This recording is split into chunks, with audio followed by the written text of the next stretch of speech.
Bao Island Storyteller, Journey to the West. Hey kids, welcome to Bao Island. On Bao Island, every story has a taste.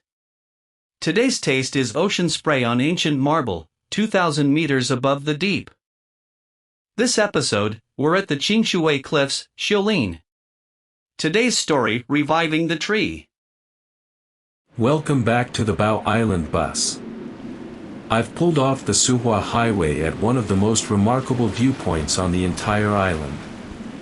We're in Xiulin Township, northern Hualien, where the mountains meet the sea in the most dramatic way imaginable. Breathless, the cliffs just go, straight up, and straight down into the ocean. No beach, no slope. Just wall. White marble wall, 2,000 meters tall, dropping directly into the Pacific. The Qingshui Cliffs stretch for about 21 kilometers along what used to be the only coastal road connecting Hualien to Suhua in the north. The Suhua Highway was carved into these cliffs, in some places barely wide enough for 2 vehicles. For decades, it was one of the most dangerous roads in Taiwan. They've built a newer, safer highway now, the Suhua Improvement Project, with tunnels through the mountains. But the old Suhua Highway still runs along the cliff face, and people drive it for the views. The color of the ocean here is different from everywhere else we've been. It's deep, deep blue, almost black in places, because the water is so deep so close to shore. The Central Mountain Range collides with the Pacific Plate right here.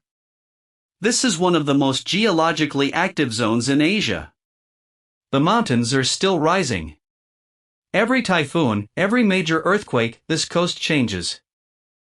Something ancient that is always changing. That's a theme today. The ginseng fruit tree was always miraculous. It just needed to be restored. Quietly, let's hear about the tree. There's something here, something you can only taste on Bao Island, where white marble cliffs fall 2,000 meters into the sea, and the spray rises back up like the ocean is breathing. Excited, what is it? Tell me, tell me. Take a guess. Mouth full, let me take a bite first.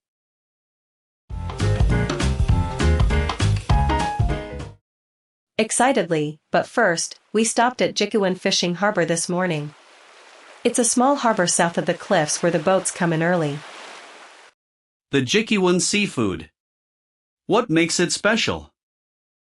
Freshness. The fishing boats come in before dawn, and you buy directly from the pier.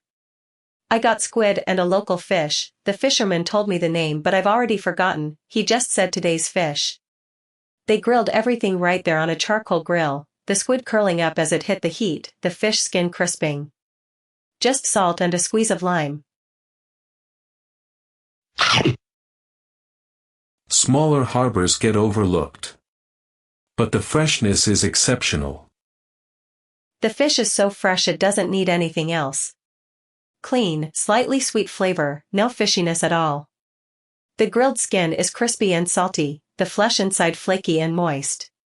And the squid has this bouncy, chewy texture with a char on the outside. I ate it standing by the water, watching the waves break on the rocks. The shortest distance between the sea and your mouth. Mouth slightly full, maximum freshness. Minimum journey. The best meals are often the most direct ones. I've eaten at Jiqiwan Harbor for years. Every time the fish is different and every time it's perfect. Swallowing, that is the highest possible praise. Can we talk about what happened to the tree now? Laughing, chapter 26 begins.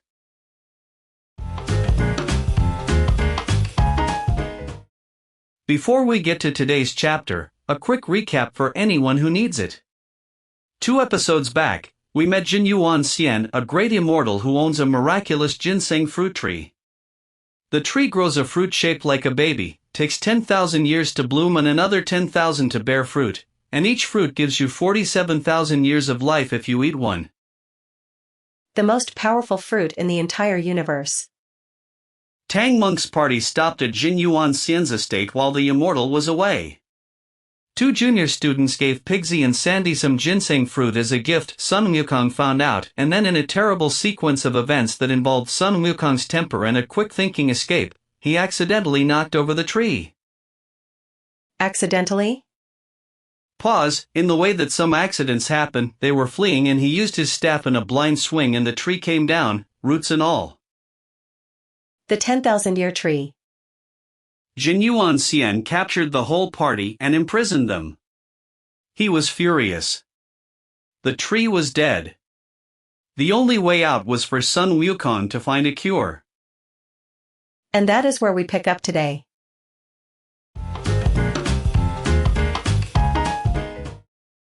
Sun Wukong flew east across the sea to Panglai, the island of the immortals.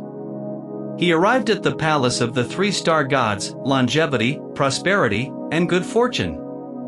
These are the 3 old men with the long white beards you see in Chinese paintings. I know them.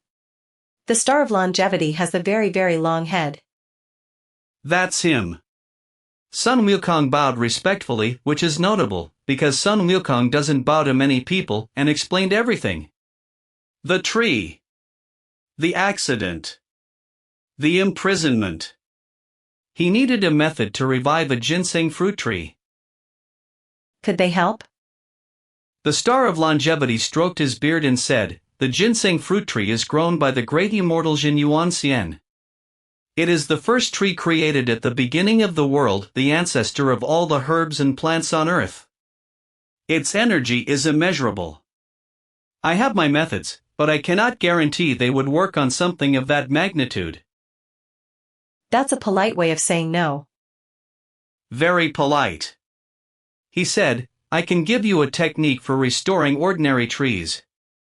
But this tree, I'm not certain it would take." Quietly, so even the immortals of Panglai aren't sure. Sun Wukong thanked them and flew on.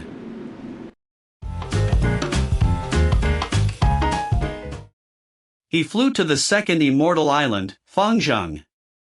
There he met the immortal masters who dwell there ancient, serene, dwelling in bamboo pavilions above the clouds.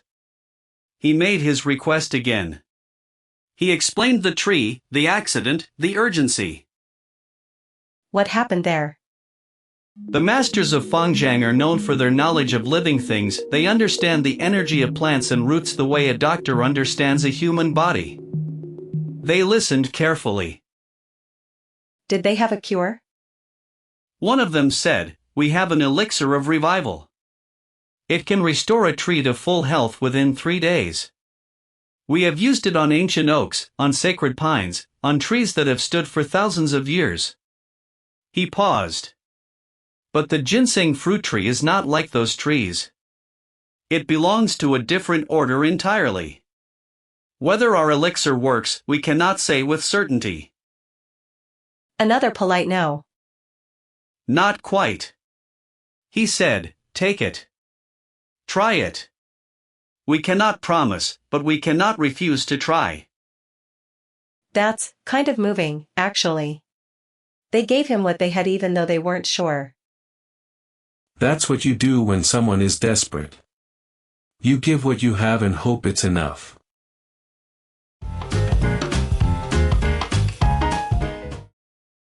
Sun Wukong flew to the 3rd immortal island, Yingzhou. This one is the most remote, farther east, higher above the sea.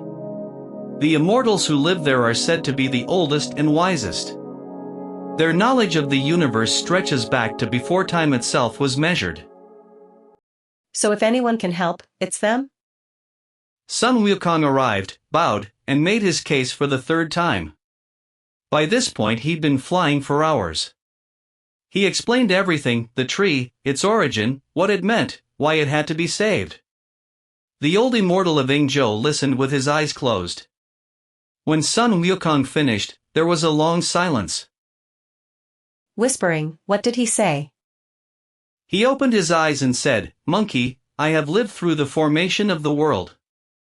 I know the ginseng fruit tree. It is the first living thing older than any spell, older than any elixir. There is only one being in all existence whose power is pure enough to restore it. Who? Guanyin Bodhisattva. The one who holds the willow branch and the vase of sweet dew. Only her compassion is deep enough to reach the root of that tree.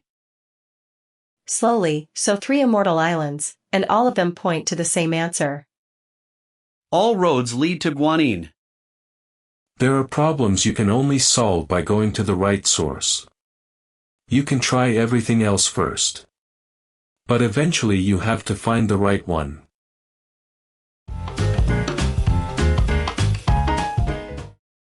Story pause.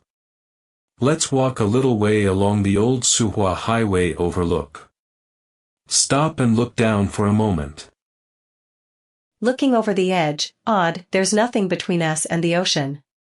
The road is carved right into the cliff face. When you look down, just marble and air and then the Pacific, impossibly deep in blue. When you look up, just more cliff going straight to the sky. The marble here is between 200 and 400 million years old. It was formed when ancient sea creatures, coral, shells, compressed under immense heat and pressure over geological ages and transformed into stone. What you're looking at is the compressed remains of an ancient sea. The sea became the mountain. And now the ocean is eating it back. Wave by wave, typhoon by typhoon, the cliffs erode. In another geological age, they'll be gone. The first road here was built by indigenous Truku people, then expanded by the Japanese colonial government. For most of the 20th century, it was the lifeline connecting Hualien to the north. When you stand on these cliffs, you're standing on the ruins of an ancient ocean. The ginseng fruit tree had roots that went all the way down to the deep water table of the universe. That's why only sweet dew could save it. Looking at the ocean, am I going to be able to look at anything for the rest of this trip without it connecting to Journey to the West? Probably not. Laughing, okay. I'm fine with that.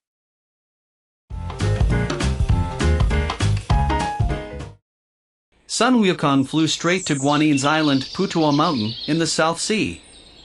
He arrived at the entrance to her sacred grove, the bamboo forest, the lotus ponds, the stone paths. He'd been here before. It's not the first time he's dealt with Guanyin. No. She was the one who convinced Tang Monk to take him on as a disciple. She put the golden band around his head.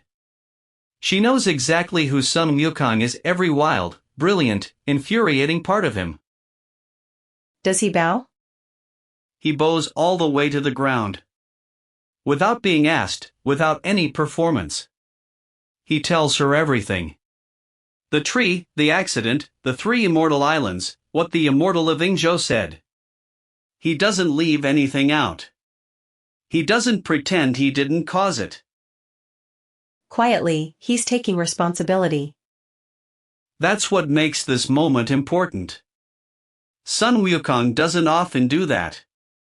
He usually deflects, argues, makes himself look better than he was. Here, he just tells the truth. He did it. He needs help. Can she come? What does Guanyin say? She picks up her willow branch. She picks up her vase of sweet dew. She says, let's go.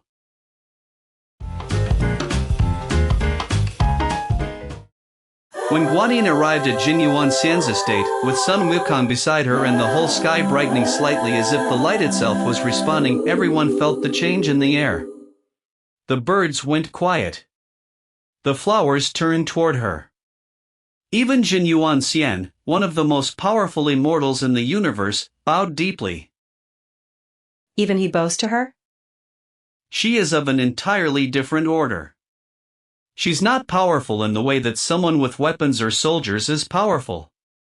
She's the kind of powerful that comes from having no agenda. She doesn't want anything for herself.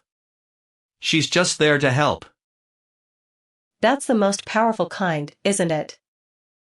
She went to the fallen tree. She dipped her willow branch into the vase of sweet dew. And she sprinkled it across the roots, along the trunk, over the bare branches. The original text says she walked around it 3 times, whispering something that nobody else could hear. Breathlessly, what happened? The roots moved. They moved? Like something waking up from a very long sleep. The roots pulled back toward the earth. The trunk straightened. Bark that had dried and cracked filled back in. And then, slowly, leaves. First a few, small and pale. Then more, larger, deeper green. And finally, hanging from the new branches, 23 small round fruits, each shaped like an infant, golden and fragrant. The fruits are back? Every single one. Very quietly, that was Guanyin doing that. With a willow branch and some water. Sweet dew from her vase, willow from a branch, and the tree that is the ancestor of all living things came back to life. The simplest things, in the right hands.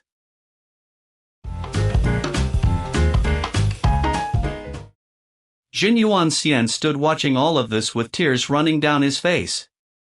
When it was done, he walked to Guanyin and bowed again, without speaking. He doesn't have words for it. When the tree you've tended for 10,000 years comes back, what is there to say? What did he do with Sun Wukong? He turned to look at the monkey. Sun Wukong was standing a little to the side, ears flat, eyes watching carefully. Waiting to see. Jiqiwan walked over to him, and what did he do? Slowly, he forgave him? More than that. He said, I have never made a friend of anyone who could match my power and my learning. Today I have seen something in you that I didn't expect. You went to the ends of the universe to fix what you broke. You didn't run.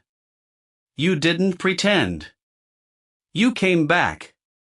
That is rare. Oh. He and Sun Wukong became sworn brothers. Right there, in front of the tree that had just come back to life. They bowed to heaven and earth and pledged brotherhood. The monkey who knocked over the tree is now brothers with its owner. Destruction, honesty, effort, forgiveness, and friendship all in one chapter. That's a complete arc.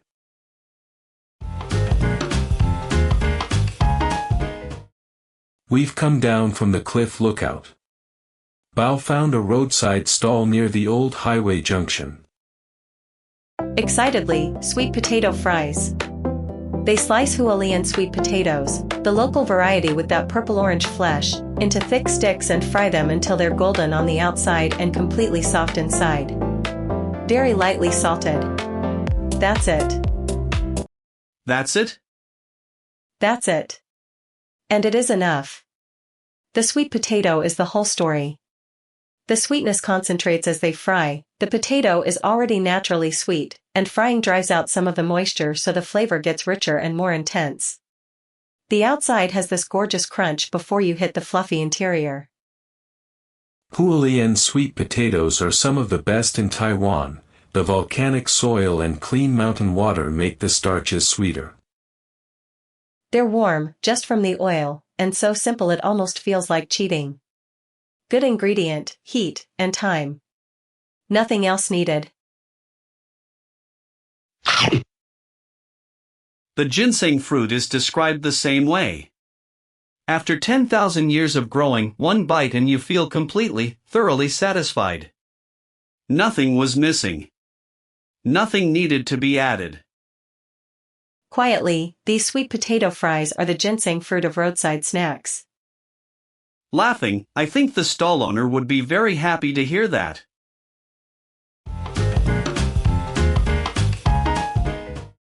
Something I want to talk about. Guanyin's willow branch, it appears in almost every scene where she intervenes in Journey to the West. She's not carrying a sword. She's not commanding armies. Her tool is a willow branch and a little water. Why a willow? Willows are the most flexible trees. In a storm, every other tree tries to hold its shape and some break. The willow just bends, all the way down, until the storm passes. Then it comes back up. In Chinese culture, the willow represents gentleness that endures. Strength through yielding. That's the opposite of how Sun Wukong operates. Completely opposite. He fights everything directly. He pushes back against every obstacle with maximum force. And Guanyin comes along with a soft branch and a little water and does what all his force couldn't do. Is that a lesson about him? Like, the story is showing him what he still needs to learn? Sun Wukong is watching this happen. He sees that the three immortal islands, all that ancient power, couldn't revive the tree. And then Guanyin does it in minutes with a twig and some water. Thoughtfully, that must be a humbling thing to watch. The wisest lessons aren't the ones you're taught. They're the ones you watch happen in front of you.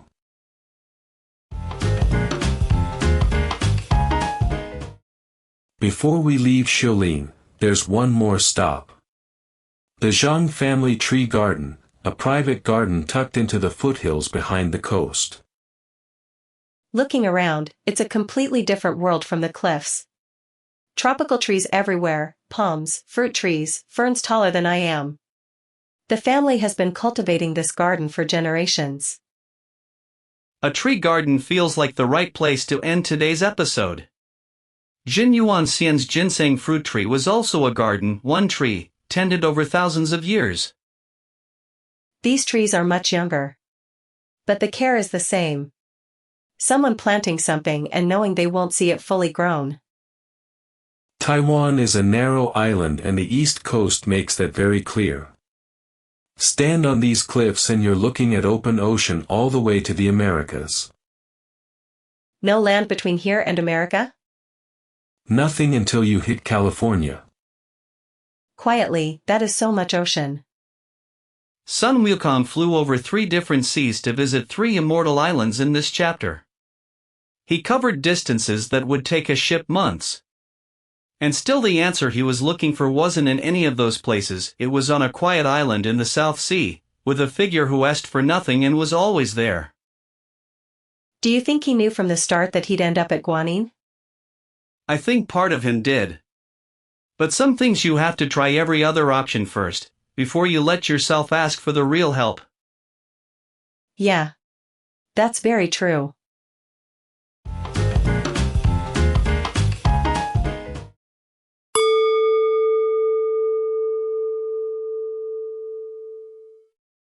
Time to wrap up. The sun is dropping behind the marble cliffs and the Pacific is turning gold. Today we stood on the Qingshui Cliffs, white marble mountains 2,000 meters tall, falling straight into the Pacific Ocean, and wandered through the Zhang Family Tree Garden in the foothills. We ate fresh seafood grilled at the Jiqiwan fishing harbor and crispy sweet potato fries from a roadside stall. We followed Sun Wukong across 3 immortal islands, trying every possible solution first and learning that some problems can only be solved by going to the right source. We watched Guanyin arrive with a willow branch and a vase of sweet dew, and revive the ancestor of all living things. And we watched a great immortal forgive the monkey who broke his 10,000-year tree, and call him brother. Because he came back. Because he told the truth. Because he didn't run. The tree came back. And so did Sun Wukong's character, in a way. What's next episode? Next time we cross the county border into Taitung to Qishang and Guanshan, where the Rift Valley opens up into a patchwork of rice paddies and we ride bicycles along the famous Brown Avenue. We'll have Guanshan lunchbox dishes and Qishan rice ice cream.